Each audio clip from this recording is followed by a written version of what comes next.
Mana araba ortalar buna Türkmenlere bermece kulpla koyuyorlar. Mana. Mana. Bizlere mende kötönmeli da. Şimdi kötönmeli üçün var yani. Mana. Bunu bötüyoruz. Mana. Ne deyip alıyoruz. Hani ana kulpla verin. Hemen baba.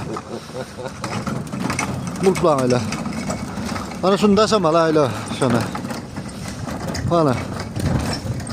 Edin ortalar. Türkmenlere her da dedim. Ana şunu da şey tabi. Bunu kulpla. Ana kulpla yani buldum böyle. Yine hemen baba kulpla öyle. Ana Türkmenler. Ay. Yol tappe değil. Türkmen yolun tappe pere değil. Git bere. Motorumda kız mı ha gerek olsa? Saçkana. Bolda krama ha. Hemen oturma. Doğan şunu taşımalar şu taçkada. Lan bermeci kulpla koyuyorlar. Bana kulpla koysan şunu ya ne kadar.